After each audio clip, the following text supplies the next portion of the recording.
The intent of these webinars is to broaden discussions among activists and researchers and people who care about these issues about the scope of fracking in the province and its implications.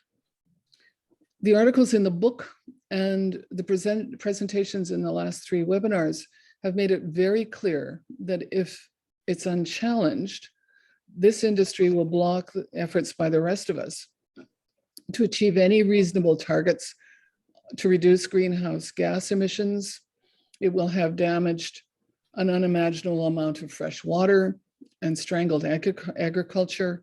It will have destroyed many First Nations efforts to strengthen their cultural survival and self-government.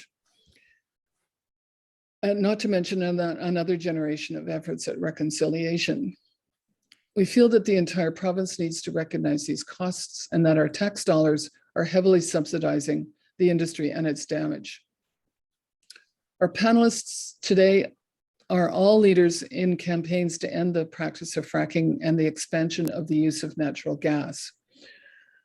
Dorene and her community have successfully fought for a moratorium in Nova Scotia and have a really important piece of news for today.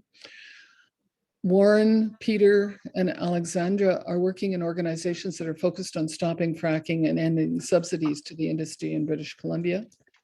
And we're really hoping that these discussions strengthen all of these efforts. So Dolores. Yes, my turn. Well, it looks like there's 81 people have joined us at this point.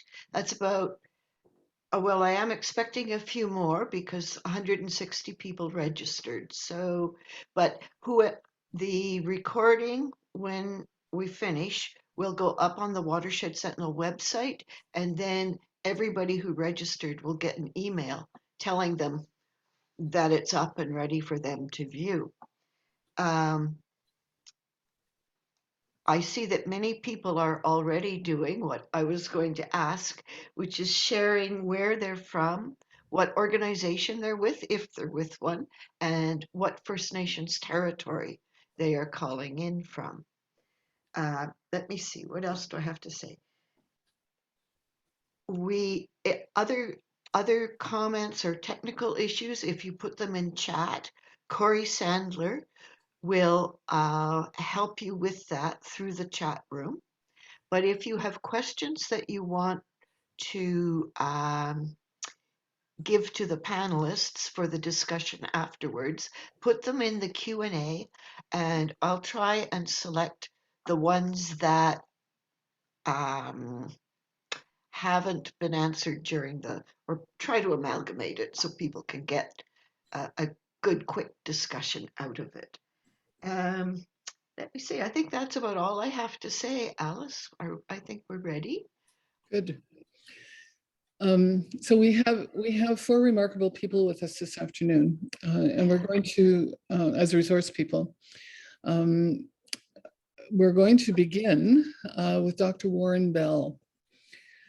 Warren, if you want to begin to kind of set up your screen. Sure. Dr. Bell is the past founding president of the Canadian Association for Physicians for the Environment. He's originally from Vancouver, has been a family physician for 45 years. Recently, he's been working with CAPE, so the Canadian Association for Physicians in British Columbia, to direct public attention to the fracking and LNG with respect to the climate crisis and human health. We first met Warren when he organized a tour about the health impact of fracking in northern BC in 2019. And Peter, I don't know whether you know this, but that tour was one of the inspirations for Dolores and I to produce the book. And we're really glad to have you with us. So thanks, Warren. Thank you very much, Alice, for the kind words. And I am delighted to be here with a panel of really knowledgeable and hardworking fellow citizens. I live in the territory of the Secwepemc people in south central BC on land that not only was never ceded, but not to put too fine a point on it, was essentially stolen from the Indigenous people who lived here, despite the fact that they had gone out of their way to help early settlers survive hard winters and other difficult times. So we have a lot of work to do in that respect. I'm going to be talking about this. This is the CAPE, the organization that I and two others helped to found, is called the Canadian Association of Physicians for the Environment. It's been in existence for 27 years. The guy who started up the BC related activities about 6 or 7 years ago is the guy here, Larry Barzilai. He and I have twice gone up to northeastern and also northwestern BC, looking at what's actually going on the ground, and that has shaped a lot of the work we've done since that time. Now, some of you may know about Stakes for the Peace, the program on one of the farms in the valley there. And I put this up because it's got my well-worn stake right in the middle of this picture on the right-hand side. If you turn your head over, you'll see the name. I'm proud of the fact that I was one of the early people to participate in this program, because it really is just another way of saying, do not despoil the environment and expect everybody to be happy about it. So the tour that Alice referred to, and Dolores also, Dolores and I had the pleasure of meeting in person there, was called Voices from the Sacrifice Zone. And the Sacrifice Zone is northeastern BC. And the term was not ours. The term was given to us by people who live there.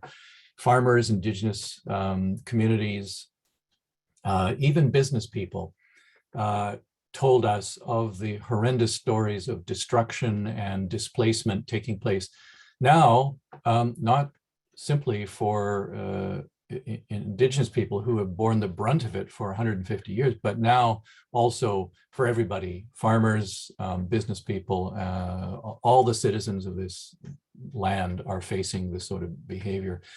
So we brought a number of people who lived in that area, including an environmental spokesperson, a family physician, and Indigenous representatives from different parts of the northeastern, northwestern BC around the Lower Mainland, so that people could hear what was actually going on. The number of wells being created in northeastern BC is horrendous. It's thousands, and it's getting bigger all the time. We were lucky enough to have Elizabeth May, as you can see here. Elizabeth May introduced our presentation at the University of Victoria. David Suzuki introduced our presentation, our panel presentation in Vancouver. So that was one way we tried to speak up about issues. In northeastern BC, it's important to understand that the health impacts of extractive industries are not simply inconvenience or the disruption of a person's life. They are actually in the fomenting of disease of a very serious nature. And these are two diseases that have limited life expectancy once a person is afflicted with them. Glioblastoma is the most common kind of brain tumor. It also is one for which there is no reasonable treatment. There are very few things that prolong the life of somebody with this kind of disease. And within 4 years, almost everybody is gone. Idiopathic pulmonary fibrosis means scarring of the lungs that occurs without any obvious cause. In other words, it's not in heavy smokers or people who've been exposed to coal dust in a coal mine. It occurs without any obvious cause, but this disease requires irritation of the lung, and it is occurring in a much higher incidence in northeastern BC than the baseline in communities around the country and the world. These are very serious illnesses. We have approached the Minister of the Environment and the Minister of Industry about these and have not received any meaningful response, which is disappointing. In BC, as I mentioned, we've done a number of things. I showed that earlier, the Voices from the Sacrifice Zone. This was our first effort in 2017, 4 years ago. We took a couple of years to get organized.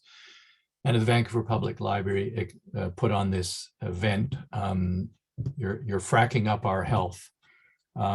We had at that time a logo that was Frack LNG, and it looks like frackling, which is similar to crackling, which is when you roast pork, you get this skin that forms, and it's called crackling. Well, we just thought that would remind people that it's pretty close to home, this whole process. It's nothing that you can just dismiss. We had about 4 or 5 speakers, including Indigenous representatives. In fact, after the meeting was over, 2 Indigenous persons attending delivered a really profound follow-up mini lecture to the audience of about 50 or 60 people, commenting on what their experience was. And it was really enlightening. Then I mentioned to you earlier the Voices of the Sacrifice Zone. You can see the names of the people who are part of it. Karen Levin on the right-hand side there. Karen Levin, the first one, is a scientist from Dawson Creek. She now lives about 1 kilometer away from me here in Salmon Arm. Carl Matson is a farmer who talked about how he'd had to put his family indoors and tape all the seams and the doors and windows shut to keep the poisonous gases out of their home and stop it from harming his children. Ulrike Meyer is a family doctor from Dawson Creek who has indefatigably plotted the course of illness in that part of the world, despite a monumental lack of interest from the profession as a whole and from the government in its wisdom.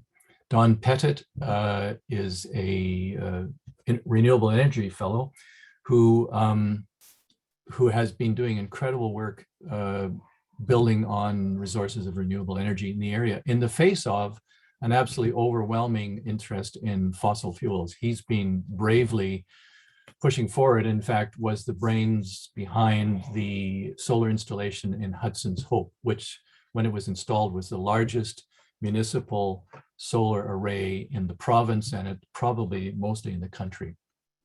And then there's me, there's Molly Wickham, now calling herself by her Indigenous name, Slato, who is from Wet'suwet'en Nation, and she has been central to the current opposition to CGL, which I think is becoming a real existential watershed, probably even more than Fairy Creek, because it involves the survival of basically all of us, as well as preservation of a way of life on Wet'suwet'en territory. This is Ulrike Meyer. I put her up by herself because she's an extraordinary woman. She's an extraordinary physician. She is cool-headed and straight shooting in the face of all sorts of nonsense that has either been thrown at her or has passed her by. And if you want to remember one name from this presentation, that's the person you should remember. She has really advanced the cause of identifying health effects in the fracking, the homeland of fracking, more than any single person. And I think at some point you'll hear more about her. We've put out some publications, CAPE, the Canadian Association of Physicians and Environment, Physicians for the Environment. This is one of them that came out nearly 2 years ago. It's essentially challenging the prevailing narrative about fracking as a bridge fuel to get us from coal and oil to renewables. It's that thesis, that hypothesis is complete nonsense. It turns out that with fracking methane, the carbon footprint is just as big as it is for coal. And that's because of the leakage, the so-called fugitive emissions that take place when you do the process. And when you close off your well, it continues to leak. This is another document that we created a year or so earlier, a climate change toolkit for health professionals, but it's very valuable for anybody because it's not written in highly technical language and has lots of ideas about doing things to change the way things are going in our world. We recently we persuaded Jimmy Pattison to allow us to put billboards up at the Tsawwassen Ferry Terminal. You may or may not know that Jimmy Pattison has a stake in the ferry system and would not allow us to say anything directly rude about ferries. So we skirted the issue and said something a little bit rude about a lot of other things instead. So in this image, in a 40 by 10 foot billboard is a child with an inhaler, a flare, and a bunch of wells and tanks in a typical fracking operation. And just at the end, the right-hand end of this billboard, you can see the tail end of the other billboard, which was facing in the other direction. You can see the CTV reporter came out to the site, and there was a little bit of a splash about it. And it led the website there, unnaturalgas.org, is this. This is the website. I'd certainly encourage you to go to if you want information about both the health impacts and sort of the details of fracking itself. We are very proud to be partnering with the Canadian Association of Nurses for the Environment. Helen Boyd is on this call. Hello, Helen, out there in digital land. I think it's about time that more collaboration among health professionals took place. And that means that we as physicians have to be more inclusive. We have to make a real effort. And I'm happy that Helen is on board. She's on the board of directors of CAPE, as is, by the way, Dr. Ogisto Horn from Akwesasne. She's also on the board of CAPE. And our board is 6 women and 4 men. So we're getting to the proper kind of ratio. Women outnumber the men in the important jobs in this world. This is a typical fracking site this is actually a processing site, but in the distance you can see way over on the left, fracking site, and then there's a couple of others in the background. This is a picture taken by Don Pettit, the renewable energy guy up there, and they're all over the place. And look at the fields surrounding and farms surrounding this site, which is constantly noisy. It doesn't have a flare stack here, but they're all over the place. The noise, the trucks, the constant intrusions into peaceful farming community is horrendous. By the way, I should mention that Blueberry River First Nation won an important victory in court based on the argument of cumulative impacts, which I've heard for years from Indigenous scientists who have been pointing out that, yes, one mill or one clear-cut logging or site or one roadway are not a problem, but hundreds and hundreds of all of these create irreparable and profound damage to the landscape. And that's a very important thing. Cumulative impacts have never been used in court before. This is what we're asking for. Other groups are asking for more, but we narrowed it down to four items. We are asking the government for a moratorium on fracking, so no new fracking, to create zero emissions buildings, which includes not putting in piping to get natural gas, so-called, or methane, which is what it really is, into the building to light fires in your stove.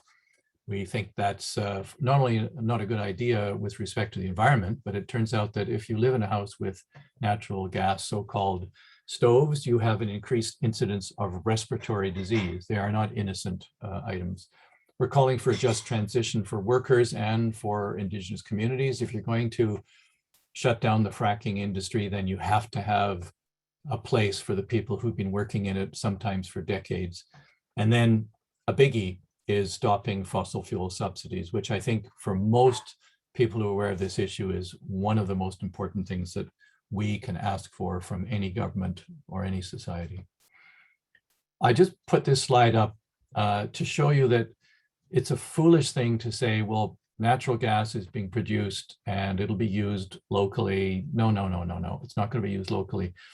I don't know how many people in this webinar know that when you extract a fossil fuel and it gets burned in another jurisdiction, then what you generated in the way the fossil fuel and all the greenhouse gases it ultimately produces is ascribed to that other jurisdiction. So you get off scot-free. It looks like you didn't produce much in the way of greenhouse gases. So on the upper right is a Blueberry Nation territory, which is in the center of Treaty 8 space.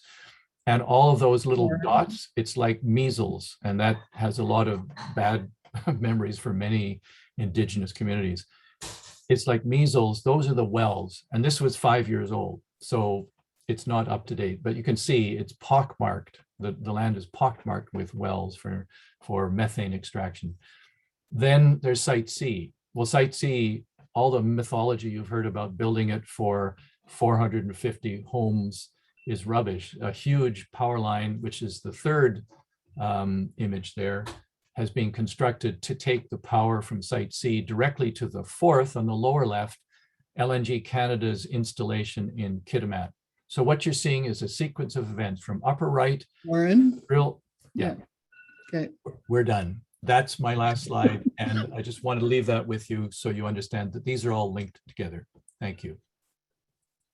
I'm sorry to cut you off, but No, I am, please. but I am, Cut me off. you know, we're gonna and just really really appreciate that last, you know, all of that, like the people who are involved in this are exactly what's going to make it happen, you know, like and building this kind of network of people across the country who are involved with you know, with these issues, I think is just exactly how the change is going to take place. The people you've introduced us to are absolutely key to making it happen, and I seriously appreciate it. And the other thing is that those maps, you know, for anybody who hasn't taken a look at them, finding a map and taking a look at what's happening up in that part of territory is, if you haven't seen it before, it's mind-blowing. And I think just really, really important for us to be taking a look at. So Warren, thank you so much. We really appreciate it, and all of your efforts. Keep going. Now it's my big pleasure to introduce us all to Dorene Bernard. Dorene is a Mi'kmaq activist and a mother of 4 and a grandmother of 9. She's a grassroots grandmother, water protector, land defender, water walker, cultural teacher. She's told us that she draws her strength and courage from the Indigenous women who have been in her life, who are survivors of residential schools, elders, teachers. They've inspired her to focus her social justice work with other survivors of residential schools, with treaty rights, resisting environmental racism, building awareness around missing and murdered Indigenous women, and the protection of water and climate justice, which I think we're beginning to recognize are interconnected issues. In 2017, she was the Coady Chair on Social Justice at the Coady International Institute at St. Francis Xavier University. And more recently, she's worked in collaboration with the Tripartite Forum to commemorate the Shubenacadie Indian Residential School. On a personal note, Dorene, when we met in Ottawa several years ago, your stories, your very personal stories about your fight against Alton gas made it very real for me. And I have to tell you, you and your stories were part of the preparation that I needed to step into the opposition to fracking and the industry here. So I want to thank you for that. Now, I understand that you have some important news for us today, and just we would really appreciate hearing from you. We have to unmute you. Hang on. Got it? Got it? Yeah, got it. All right. So Nin Delawasi, Kesadam Dan Dali Ulnui, Gilnick Clan, Sabaganagri, Mi'kmaqi. My name is Dorene Bernard. My spirit name is She Loves Her Ulnu Ways. I'm from the Otter Clan, Sabaganagri in Mi'kmaqi territory. On the east, I'd say the East Coast, but people always think it goes as far as Ottawa. So we are on the Atlantic coast. So we're directly connected to the West Coast. A lot of our prayers and a lot of our ceremony always includes the people across Canada, and especially to the West Coast. I just want to share some awesome news today. We have received this morning that Alton Gas is decommissioning and leaving Mi'kma'ki. And it was such a, it's so, I don't know, it was hard. I just burst into tears. It was just such a relief. And, you know, we have women that are before the court in December that were arrested for against the injunction. And I just heard another good news that they would be withdrawing those charges. So that's to be remain to be seen. But I can tell you, I'd like to share a slide. I found my slideshow that I wanted to share, and I'll just zip through these. And I really think the pictures will tell the story. So I say the share screen, and then where do I go? Gee. Okay, somebody's gonna have to show me how to get on here. My screen is here. I mean, my PowerPoint that I want to share is here. Tree truck house. There we go. Oops. Where'd it go at? I'm sorry. I'm It's not okay. Corey, so tech Corey, savvy as I want to be. Hi there, Doreen. Doreen, so what Hi. you're going to do Yeah. is you're going to click the share screen button that you see at the bottom there. Yeah. And then you're going to have a choice of different screens that are open on your computer right now. So do you Okay. already, do you Oh, have yes, that? it's right here. There you go. And it's right. Oh, no, that ain't it. Sorry. No, it's okay. I'll do it again. Yeah, click on, have the presentation open, Yeah. and then click on that particular little window that you see as one of the options when you do the share Not the screen. letter, not the statement. It's okay. I think I got it down here. I'll just go down here. Yeah, you can just And go to it- your file and open it. Yeah. All right. I got it right here. So this was so everybody see this? I think you're still in the file section, so you want to like double, is that your presentation there? Yeah. So I just put slideshow there. Yeah, Okay. That then you now give it a this double is, click. so this is up right now. So we're not seeing that. Okay, So you're not seeing it. So I have No. to double click on it. if you could double click it, let's see if that works. Damn, I want to show this to you so bad. Okay. Okay, so here's what I want you to do. I want you to close the share screen at the bottom. So stop the bottom. sharing. Actually, at the top and the bottom, you'll have something that says stop sharing. Okay. Can you stop sharing for a minute? Okay. Well, I think it says share. That's why I'm not being able to share it. Let's do the stop sharing for just, there you There go. it is. Beautiful. Oh, Okay. it was there. Yep. So now go share screen, Yep. And then, and now click on that image of your PowerPoint presentation. yeah. And then share. Do you see it now? Beautiful. You got it, girl. Okay. Sorry about that. Nope, all good. I am not the best. But anyways, I would say that speaking for the water, what we've been doing has really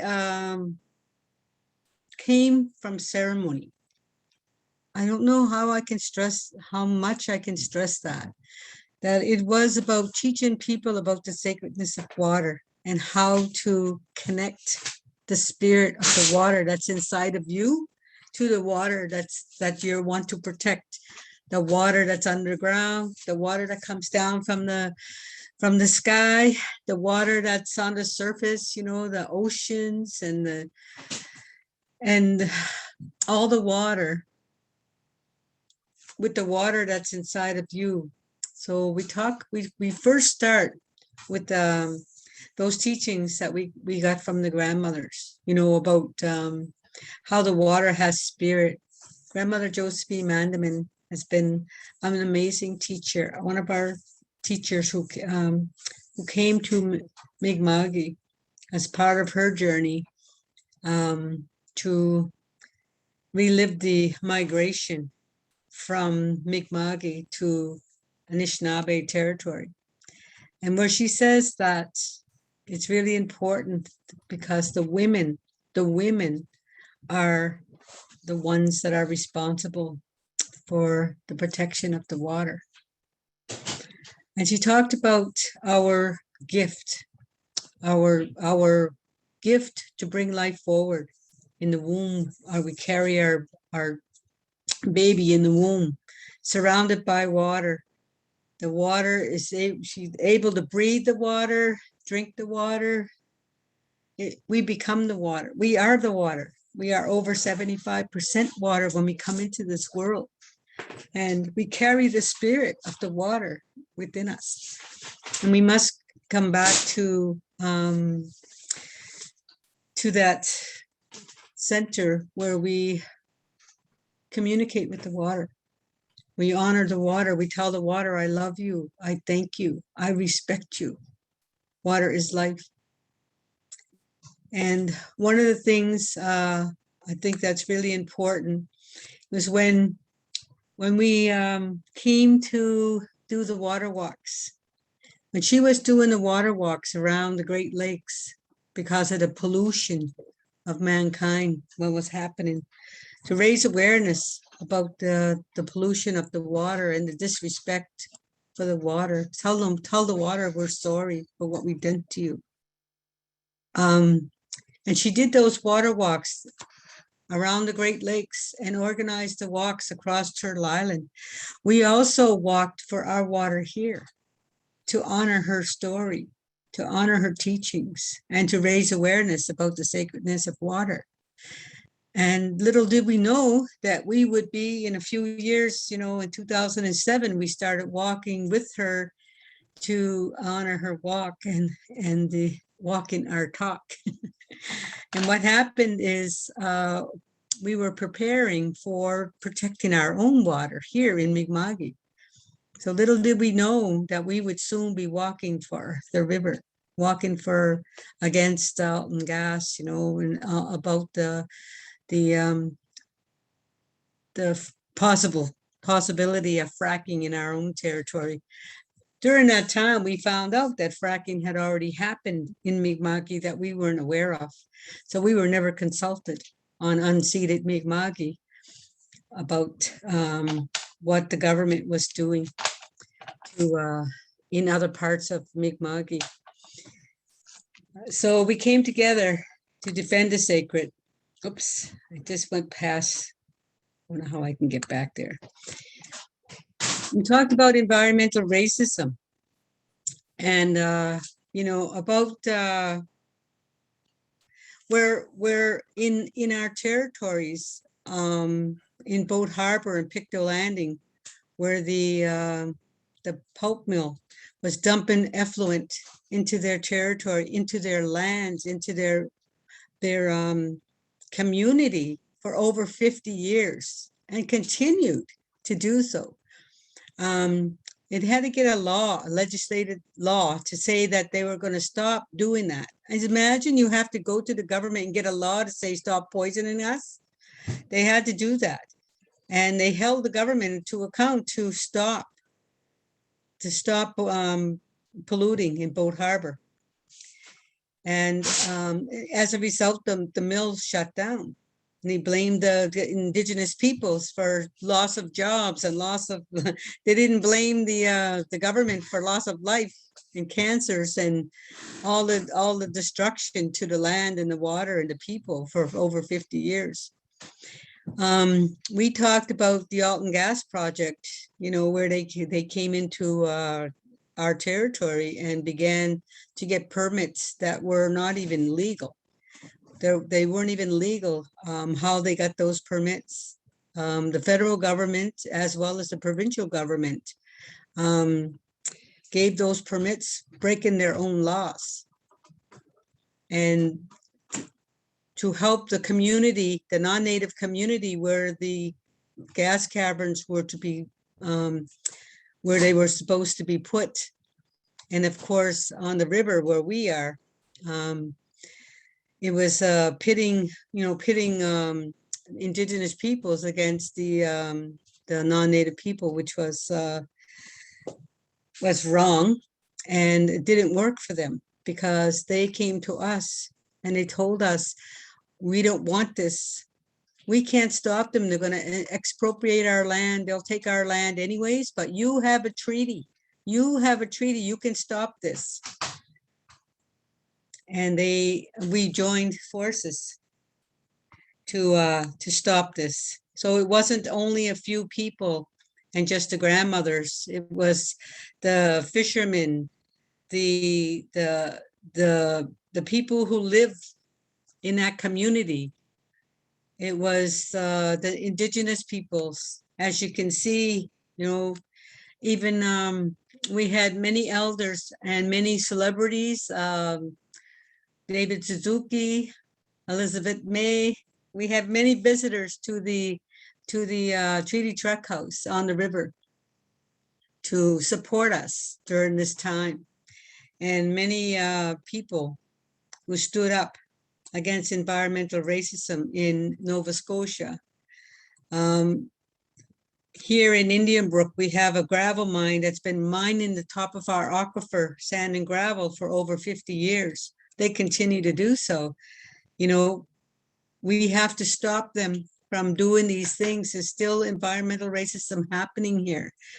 In Lake Ainsley, they were able to stop petrol from fracking in Unama'ki in Cape Breton. And we came together to stop environmental racism. We walked for the water, we prayed for the water, we did so in ceremony. These are our fishermen. We are still fighting for our rights to our own resources and our own land and water in Mi'kma'ki. We have many things to do. One of the things that we have been doing is teaching children about what it is to be a water walker, what it is to stand up for the water. And they have sent us beautiful pictures to support our work. Oops, sorry about that. I just wanted to show you the letter. So Alton Gas announces that they are leaving. They're designed to store natural gas. They say the storage would have created energies, a local, national, local gas utility. We shut down the LNG man camps last month because we told them they can't come into our territory and say, in the midst of our prayers for the missing and murdered Indigenous women, and then come into our territory and open up a man camp. That's not going to happen here. We told them that this LNG terminal is only for export. Where we were down in Sibaganagati stopping the Alton Gas project, we called it the belly of the snake, and they were trying to build the head of the snake at the LNG terminal. We just stood together and said, well, we can't allow this to happen. We are still looking at renewable energy and looking at a just transition to prevent, the destruction of climate change here in Mi'kma'ki. Anyways, I just wanted to tell you, we can never take water for granted. There's always going to be something or someone who are going to take that for granted. And we don't as Indigenous people, because we know that water is life. And we see many people that are going without clean water to drink today for years. And we see where on Line 3 and Wet'suwet'en, all across the territories, all across Canada, where people have been standing on a front line to protect the water in their land, the sacred. So we ask you just to say those words. Thank the water, Tell the water I love you. I thank you. I respect you. Water is life. I don't want to take up too much of your time because I want to hear from the other presenters, but I am just ecstatic about our prayers answered in a good way today. Thank you. Dorene, thank you. We would be, I think, experiencing a standing ovation if we were in person, you know. It's such wonderful news. And your story about how it starts with, you know, one woman walking and teaching children and broadening the community and welcoming in and building and noticing what's happening locally and building is just, I mean, we know that that's the way it works.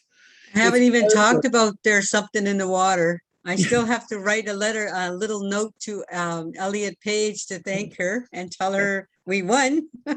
Yes, yes. Yes. For those who don't know this, that you just referred to a documentary that was produced by Elliot Page about environmental racism in Nova Scotia. And it features a whole section on this particular piece. And then there's also the other resource. It's a short film called Water Warriors that talks about the fight against fracking in Elsie Bookduk. yeah. And Elsie both of Bookduk, those are New Brunswick. they're both very powerful pieces. And just again, we want to thank you for all of your efforts, Dorene. Thank you. Thank you. So Peter McCartney. Peter has been sort of he's been working on these issues for 7 years, long time, many years. He's the climate campaigner at the Wilderness Committee and is just a strong ally in all of these issues. He's been working with communities to oppose fossil fuel extraction projects and support a just transition to a post-carbon world. He's been working on fracking and liquefied natural gas sort of issues and campaigns for the last 6 years, has made a number of trips up to the Peace region to connect with local people and document gas development, and has brought back to us some just profound images of what's happening there, as well as connections with people in the region. So Peter. Hey, thanks so much for the introduction. And yeah, I would just say again, thanks so much, Dorene. Huge gratitude and love from this side of the North America. It's just, it's fantastic. I do have some images to share. And so I'll pull that all up.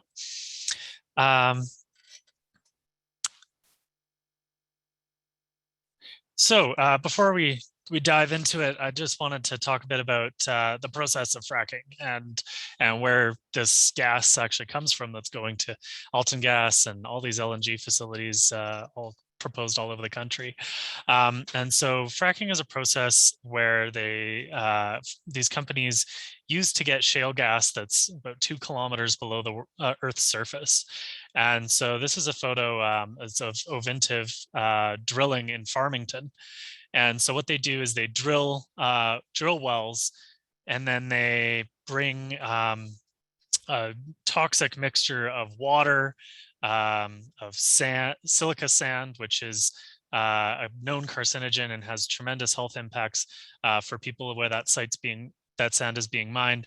And then they mix it with a cocktail of chemicals. There's like over 100 chemicals that they use to mix with it so that they can push it down under really high pressure and basically shatter open the shale bed. And then that water and mixture pushes the gas up to the surface where they can collect it. This is an image of an active frac in Pouce-Coupe, and you can see, they basically have these trucks all lined up. And so what these trucks do is they pressurize that frac fluid and use it to open up the shale beds below. The process takes just unbelievable amount of water. They use over 500,000 water trucks worth a year in British Columbia. And, that water ends up in wastewater ponds like these. This is a tourmaline site kind of near Wanawan, BC. And it's part of their Gundy plant. And, these wastewater ponds are all over British Columbia, northeastern British Columbia. And, moose drink from these and end up with all sorts of tumors and terrible health impacts as well. So, and all of that water, of course, comes from lakes and rivers in the region. And so this is Ingle Lake, and you can see the water supply pond. This is to supply kelts. Operations in the region is nearly as big as the lake. And they're diverting an incredible amount of water from the natural ecosystems in British Columbia and ultimately ending up pumping it all underground where it's lost to the water cycle forever. This is actually, this lake, there's a campground on the other side of it. And you can't come down this far because of, poisonous hydrogen sulfide gas risks. There's a big sign saying you're not supposed to come this far. So basically everywhere, even right up to recreation sites in Northeast BC is just covered by fracking infrastructure. The companies will claim that they're recycling water. They recycle less than 2% of it. And essentially what they're doing is they're just making that water more and more toxic as it goes through. And it still ends up, in these wells eventually and taken out of the water cycle. So it's not like this is ever becoming clean water again. It's just reused until it eventually ends up under the ground, and potentially can leak through fault lines and sort of other openings into the groundwater of communities in the region. The process creates a tremendous amount of fracking, like solid waste. And so this is contaminated soil near Buick in BC. And it's hard to tell from the drone photos, but this is a pyramid about 50 meters high worth of contaminated soil. It's got hydrocarbons in it, it's got fracking fluid in it, and it's got what you call naturally occurring radioactive materials. Which really is just a toxic blend of stuff. And this is Tervita's Silverberry landfill site. It's just absolutely massive. And so this is a compressor station. There are hundreds of these scattered all over British Columbia. It's to the point where, you can drive for weeks and not be able to see, 1% of the amount of infrastructure that's up in the Northeast between well pads, wastewater ponds, compressor stations, gas plants, pipelines, and access roads. In Blueberry River First Nation territory, kind of right at the epicenter of fracking, 75% of their territory is within 250 meters of an industrial disturbance. And so you can just think, how are you supposed to live your culture when your territory has been that impacted? And that's exactly, as Warren mentioned, what Blueberry River sued over and won successfully, that this impacts were a violation of their treaty rights. There's an incredible amount of agricultural land that has been given over to the fracking industry. And in BC in particular, for those outside the province, you might not know, we have an agricultural land reserve that makes sure that we're always going to be able to feed ourselves in this province. And especially as the climate changes, we'll need this northern farmland. But you can see it's just completely taken over. Every couple hundred meters, there's a new installation like this. And actually the last stat I wanted to mention on just the amount of space it takes up is when you add up all of these fracking installations, it's actually 5 times the footprint of the Alberta tar sands. So we've seen those massive, massive open pit mines, but this is more diffuse. It's kind of spread across, and actually the amount of space they take up is equivalent to the size of Nova Scotia. So it's just an unbelievable amount of space taken up by fracking. You can see this is typical of an area in northeastern BC. This is kind of on the northern end of fracking.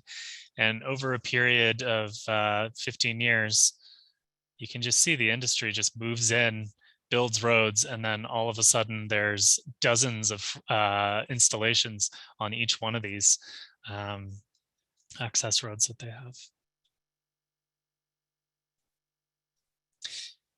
Fracking is an incredibly damaging process for the environment, for the climate. Methane, the gas that they're actually fracking for, is about 86 times more powerful than carbon dioxide in the atmosphere while it's up there. And although it has a short lifespan, it has a lot of warming really, really quickly. And so that's why the IPCC has targeted methane for 75% reduction by 2030 globally, in order for us to maintain that safe climate of 1.5 degrees. And so for everybody that's experiencing climate impacts already, like the heat waves and droughts and fires that we saw this past summer, methane is really bad news. It's basically a carbon bomb in the atmosphere. And just earlier this year, the Government and Industry Research Collaborative found that the amount of methane leaking from sites in British Columbia, fracking operations, was 1.6 to 2.2 times higher than they've ever admitted before. And of course, environmentalists have been saying this for years. We don't know how much methane is leaking out of there, but we know it's far, far more than anyone has ever taken into consideration when they're looking at these LNG terminals. And that really blows the whole argument about gas versus coal completely out of the water, to know that these methane or these sites are leaking methane at a much higher rate. There's an argument in British Columbia that, oh, well, gas is a cleaner fuel than coal, and so if we export it to Asia, it's actually a net win for the climate because they're getting off of coal and onto gas.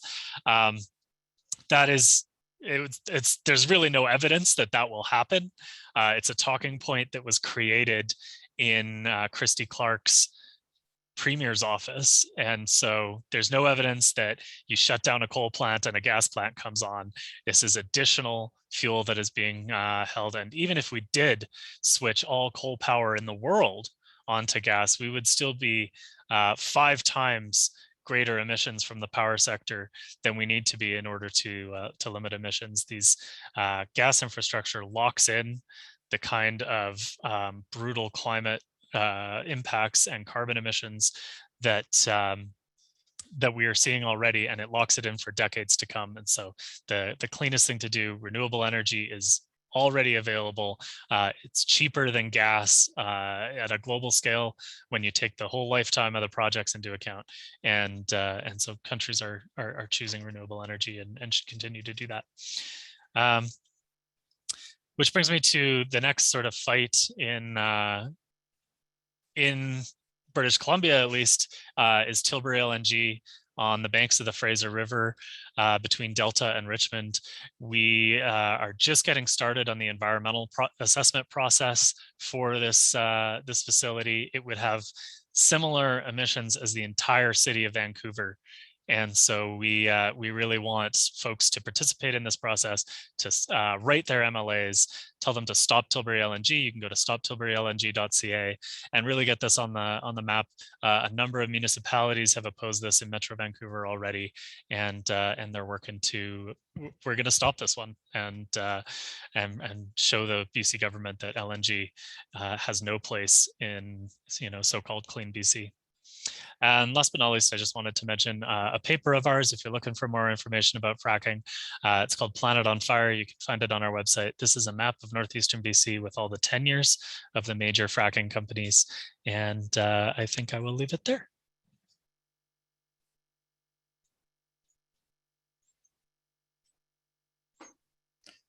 Peter, thank you. Thank you. Thank you for doing this today. And those images, I mean, that is actually one of the things that I think is just going to completely mobilize so many of us. Do you have a drone? We do have a drone. It's the best. I'm a certified drone pilot. Yeah, excellent. Well, and I was thinking that in some ways, like the impact is much more obvious from the air than it is if you're just driving through, because they leave, sort of forested, sort of barriers around, where you actually can't see from many of the public access places what's actually happening. And that aerial footage, I think, is really important. So just thank you for your work and for the heads up about the current environmental assessment that's happening, and again, say again where people should go to get the information about that. Say that again. So you can write your MLA at stoptilburylng.ca. Thank you. Yeah, that's great. So, Alexandra, just, if you're prepared to share some sites with us as well. And in introduction to you, I want to tell everyone that Alexandra and Dogwood in British Columbia are initiating a whole campaign around stopping fracking, stopping subsidies, and to the oil and gas industry, and just really hoping that this provides a place where we can all get behind and kind of begin to kind of build a mobilization around this. Alexandra is originally from British Columbia, but has gone to school in London and done a PhD in social movement studies, which I have to say I would love to have done. That was oh, interesting. And in the UK, spent 10 years helping to build grassroots climate movement action. She played a leading role in successful campaigns to stop airport expansion, block a new generation of coal-fired power stations, reduce public transit fares. We welcomed her back here in 2012. I understand you moved back here with some children, which is great, and joined the fight to defend West Coast communities and the climate from the fossil fuel industry's plans to turn the region into a global carbon hub. She now leads Dogwood's climate justice campaigns, and is currently focused on ending fossil fuel subsidies, stopping the Trans Mountain Pipeline, and moving BC beyond gas. So, Alexandra, thank you for joining us, and we would look forward to hearing about how this mobilization is all happening. Thanks, Alice, and the whole team for putting this together. And yeah, it's really humbling, and I'm super honored to be part of this part of this panel today with such powerful speakers with so much depth of experience in this fight. So yeah, I'm raising my hands to all of you, and learned so much from all of you as well. And I'm going to be sharing even some graphics from folks on this call. So yeah, I'm Alexandra. I'm Dogwood. I am looking out into a beautiful forest in Shishal and Squamish territory on the Sunshine Coast, which is where I lay my head with my family. And yeah, my way into this fight has certainly been via climate. We know we need to keep it in the ground. Scientists have been telling us this. Indigenous people have been telling us this. Now the most conservative forecasters in the world are telling us this is what we need to do to survive on this planet. And of course, if we needed any more wake-up calls, we certainly saw that this summer. And I think that, lots of us think we don't need any more wake-up calls, but then we look around and we have this heat dome. We have, I, in my own circles, and I'm sure many of us noticed that the people we know are more alive to this issue, more awake and more ready to take action after this summer. So I'm just going to share my screen here as well and get you some slides to look at while I'm chatting away. Here we go. One, it's hidden for me. 1 second here. You're looking at my Zoom screen. It's not very exciting. There it is.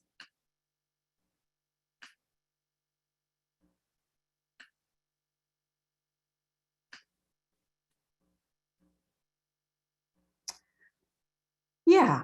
So as Peter was saying, when we're talking about keeping it in the ground in BC, it's all about fracked gas. And I think, many Canadians, many people across the country have come into this fight more from oil, from coal. But in British Columbia, we know this is what we need to talk about when we're talking about keeping it in the ground and we're talking about a livable future. This is what it's all about. And of course, we know that oil and gas industrial emissions already count for about 20% of BC's emissions. But the real threat is this LNG stream that persists. So despite so many projects having bitten the dust through the super hard work of activists and folks across the province, despite so many investors seeing the writing on the wall and backing out, we still have projects that are, a combined capacity of about 40% of the world's export terminals. So we still do here in BC have this threat to our own emissions and to global emissions, that could unleash a globally significant, significant destruction in terms of climate emissions, in terms of the symptoms of climate breakdown that we started to see this summer more and more. And of course, also in terms of the fracking boom and the wells and that destruction of the landscape and the people and the communities and the health that would be required to supply those. So this is Peter's slide. This is where we draw on the fantastic work of the Wilderness Committee to really make it so graphically obvious of how this doesn't fit in to BC's climate plan. Basically emissions from this whole sector, this one sector, will blow past BC's 2050 target, even if every single other sector goes dark within the next 10 years. So if everything, all of us, we stop moving, we stop, heating our homes, we stop having the lights on, within the next 10 years, every one of us does this thing that we know is not possible within the next 10 years. Even if we do all of this by 2050, this one industry will be pushing us, 200% past the targets that we've got. So we can't build this out. We absolutely cannot go ahead with this industry as it's currently planned, and without kind of condemning us to failing on our climate plan and also to serious climate breakdown. So there's one industry on its own means there's no way for BC to meet its climate goals. BC has no plans currently to fill that gap, to hit these targets that scientists are telling us are also not even adequate. So the targets that we've got are adequate. LNG blows a hole in them. Government has no plan to do it.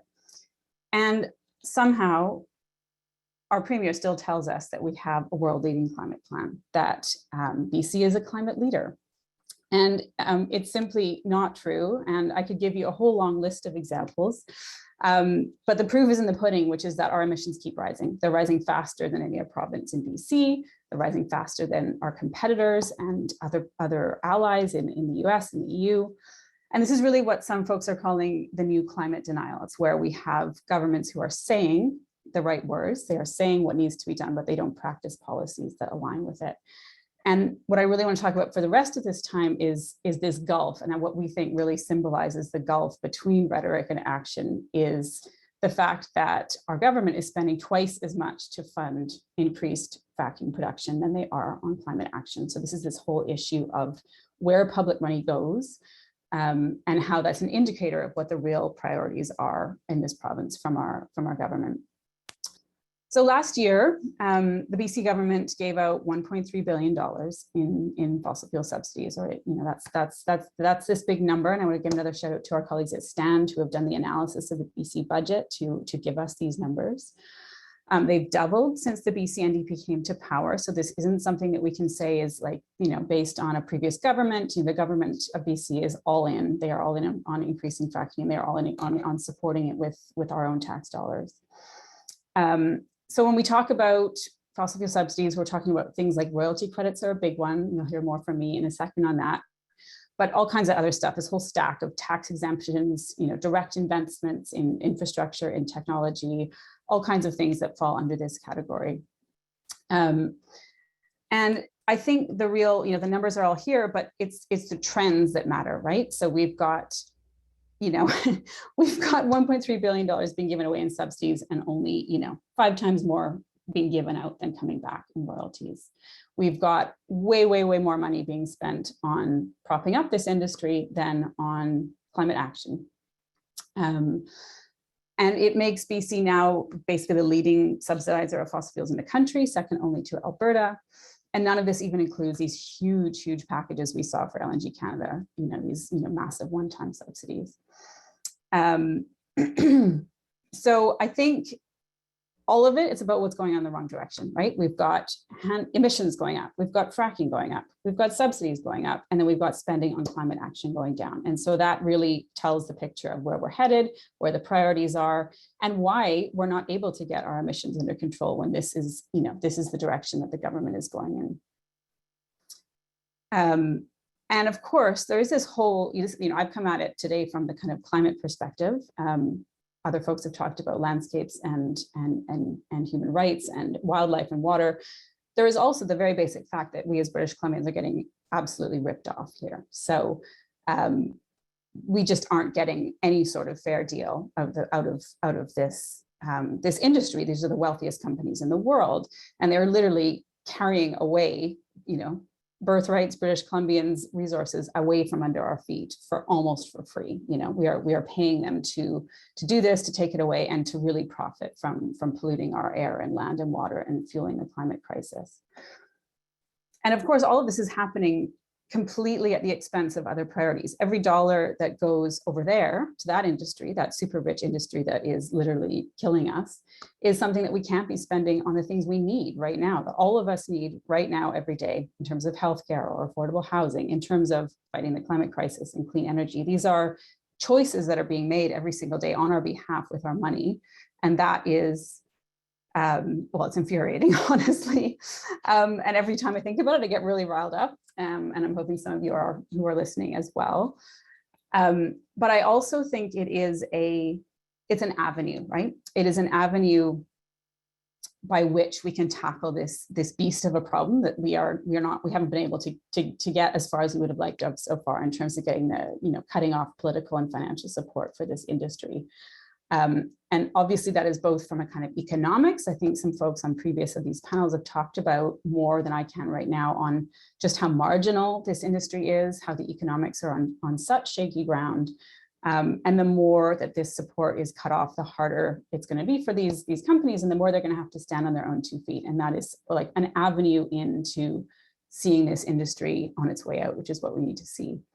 But it's also, I think, an avenue because it's something that the BC public, much broader than the folks on this call, than our kind of environmental choir, get pretty riled up about, because you can sit there thinking, should this government be spending my tax dollars on childcare for my kids, or on long-term health, or all these things, or it's something that really touches home for ordinary folks.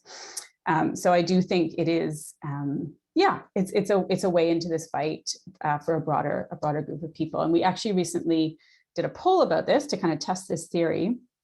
We got Insights West, who did some research about this for us. And the big number is this one, which is that only 7% of British Columbians are actually on board with this plan to keep increasing subsidies year on year. So that leaves the vast majority of British Columbians who are not on board with this plan. Hardly a surprise, but glad to have that confirmed.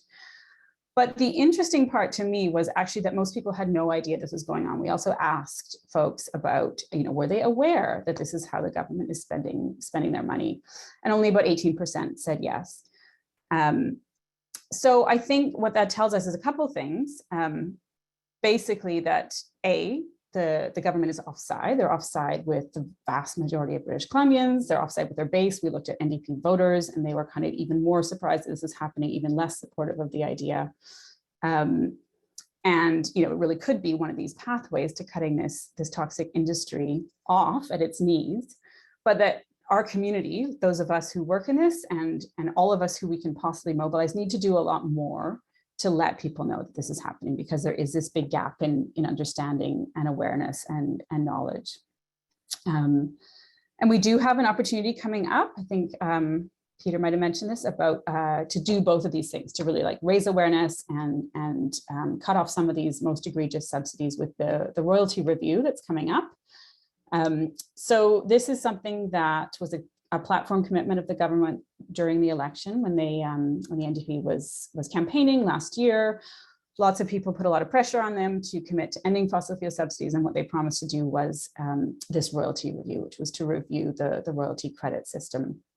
And they have launched the review now. They've released a kind of expert paper of, academics who have kind of studied the review.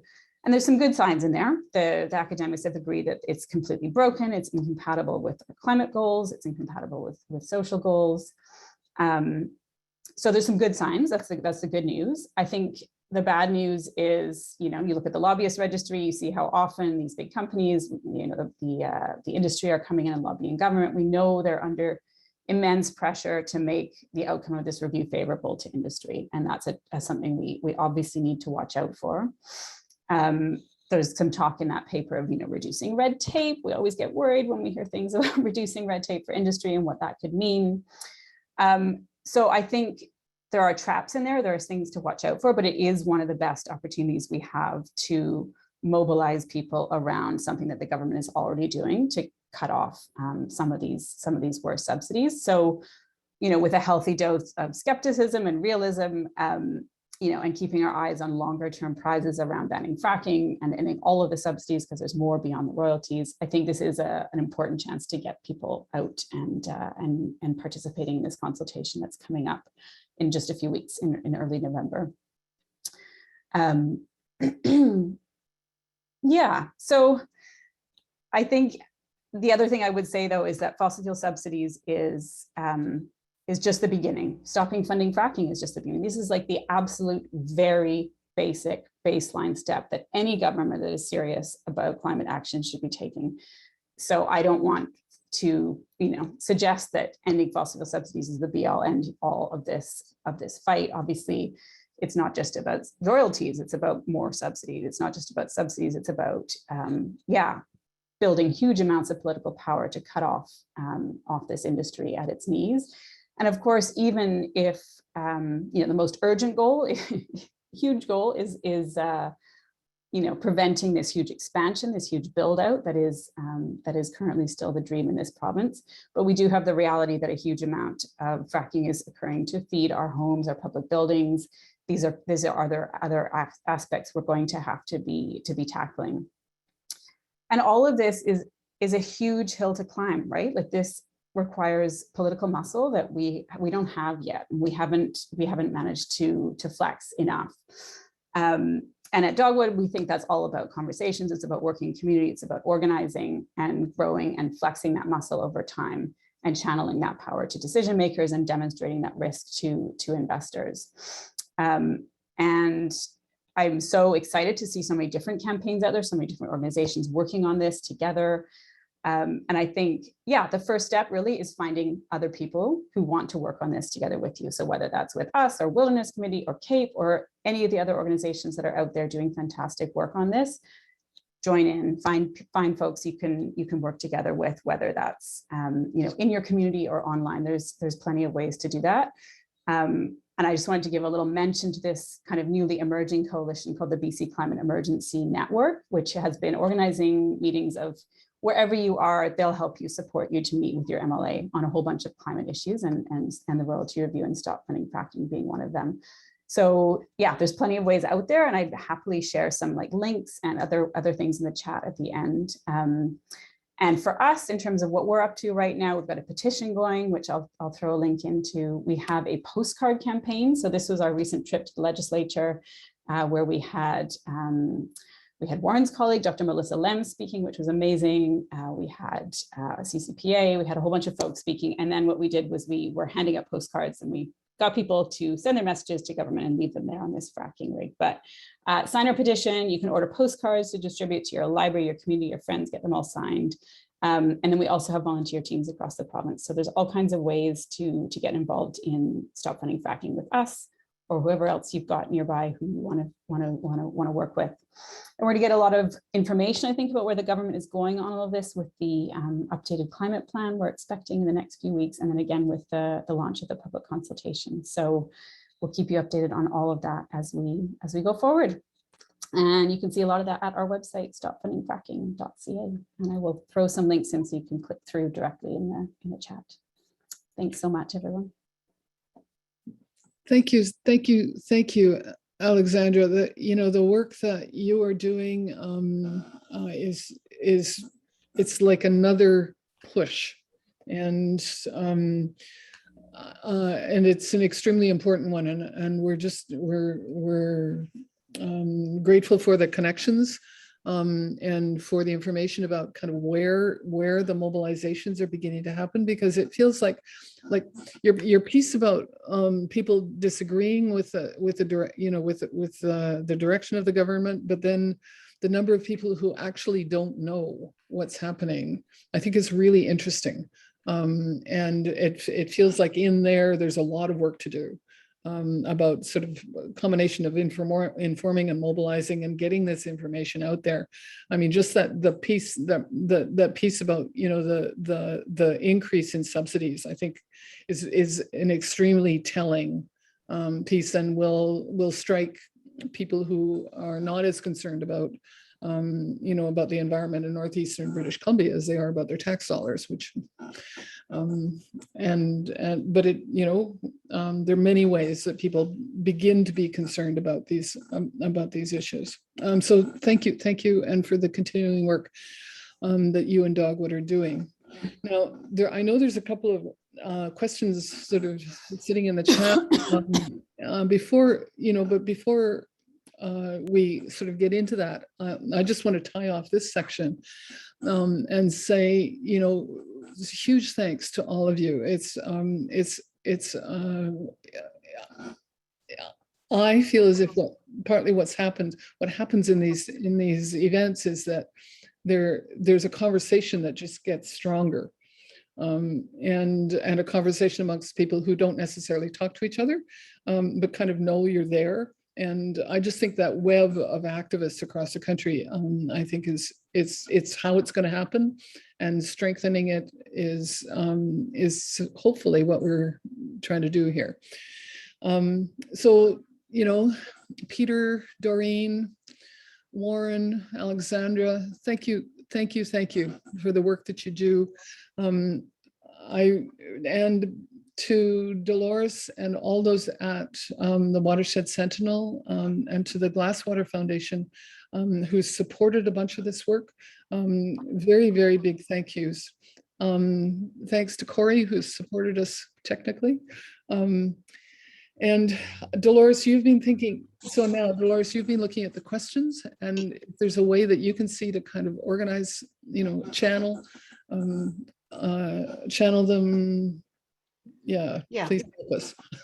Well, we've got two types of questions. There's a couple of kind of technical ones, and I think some of them could be answered very quickly. So I'm going to ask Peter how that land gets taken out of the ALR for all the infrastructure.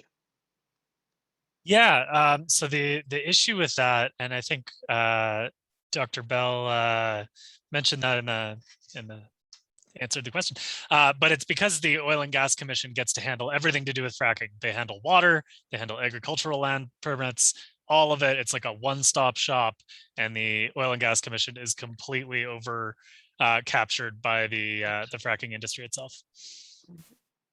Okay, and another quick question for I don't know who. How are these fracking dams, all that water, going to get cleaned up, and who's going to do it? And I think we know the answer to the last part of that question, but how could they get cleaned up for anybody? Warren? I think the short answer is they can't be. The water in them is diffusely polluted. It even has radioactive content, and the consensus in the scientific community is that it cannot be reused. It could if there was a massive reprocessing industry in place, but there isn't. So at this point in time, there's absolutely no way to reuse it. It has to either be shoved back down into the ground, which is in itself a very problematic process, or it has to be left there. It's kind of like nuclear waste. People have talked about handling it for a long time, but they haven't come up with a method, and the same applies to what's called produced water. Right. Great. Nothing like constant pollution. So the rest of the questions that haven't been answered during the session by the panelists, and thank you all so much for keeping your eyes on that too.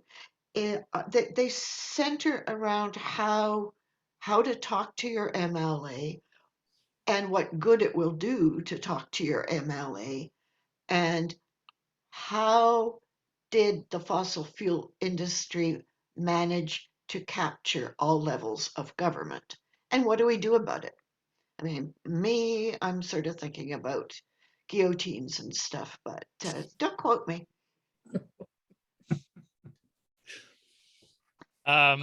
Maybe I'll take a first stab at that. I'd love to hear what the other panelists think, but you know, I think like letters to MLAs are amazing. They're really good. As you mentioned, meetings with MLAs are excellent. Like if you really care about this, you're passionate about it, sitting down with your MLA, we found that's been a really effective tactic on old growth. And so we're really encouraging folks, if you want some like resources or even backup, I'm happy to sit down on a meeting with you.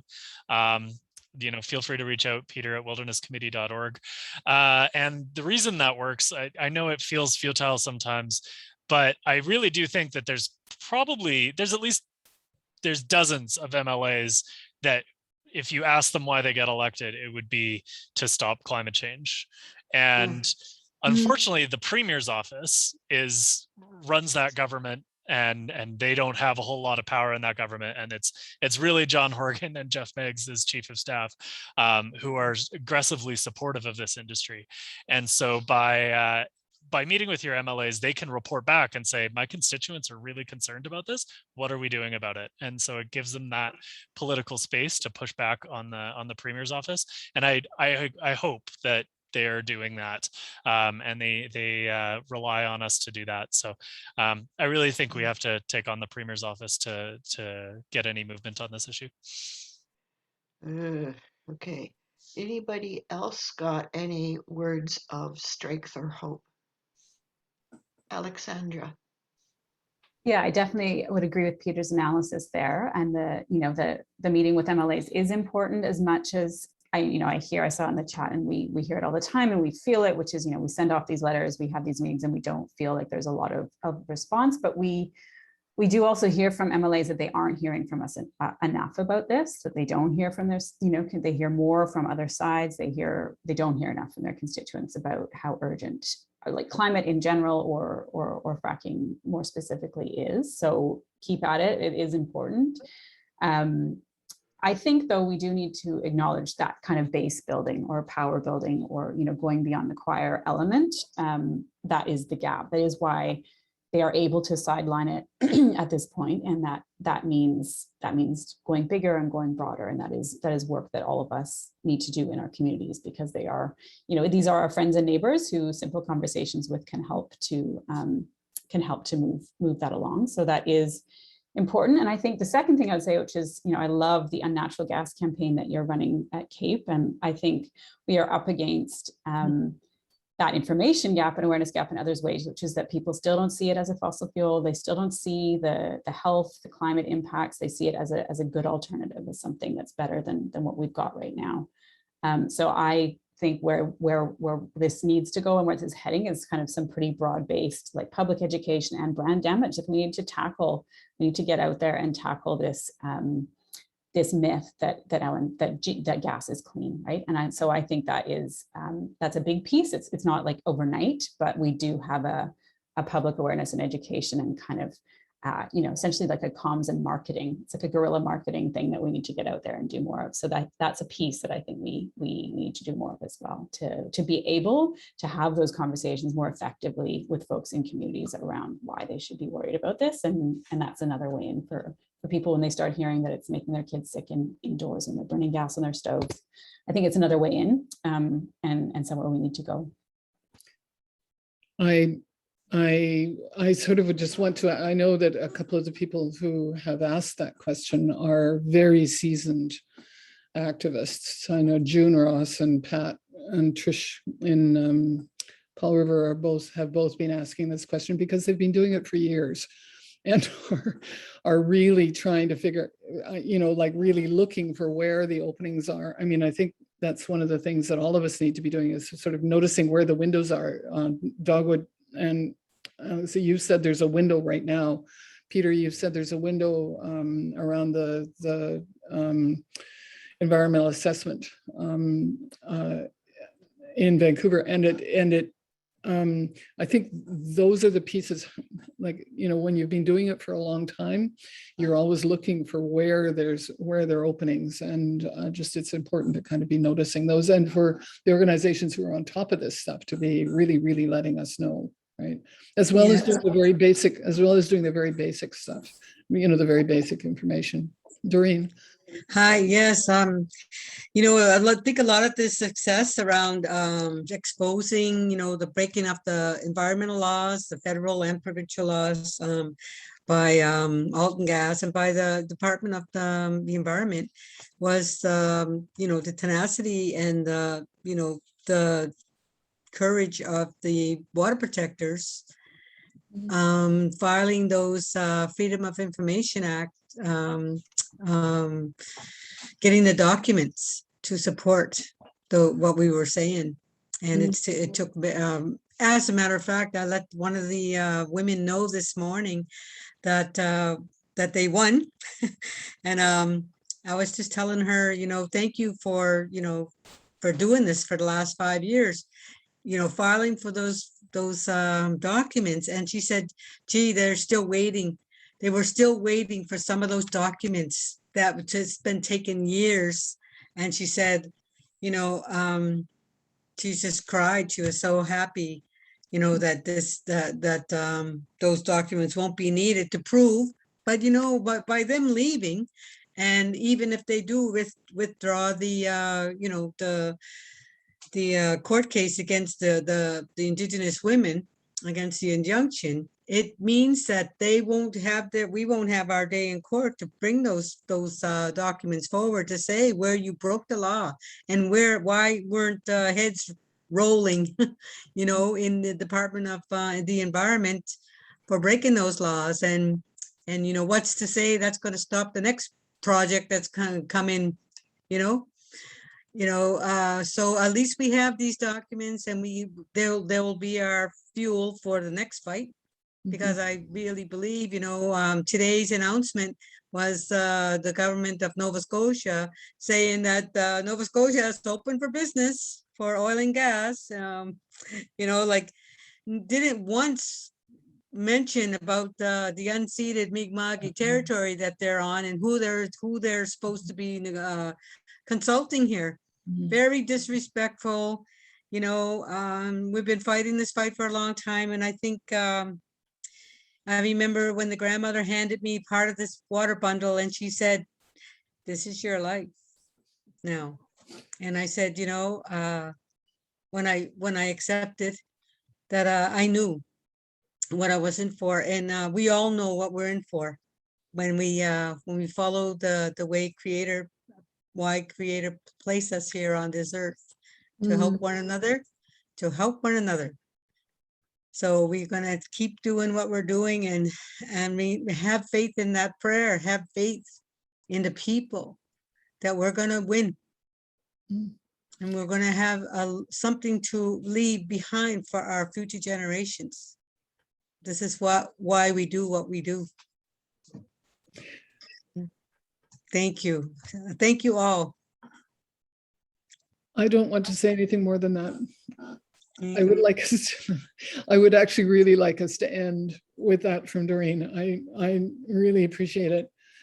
I think everyone who's on has figured out where all of the connections are, where people can find a bunch of the resources, and just really appreciate your time and attention to a bunch of the issues. Yeah, stop talking to the government and to the companies. They're not listening. Talk to the people. Educate the people. Love the people. They'll help. Things will change. Okay. We're working on it. I love you. Okay. All right. Thanks all.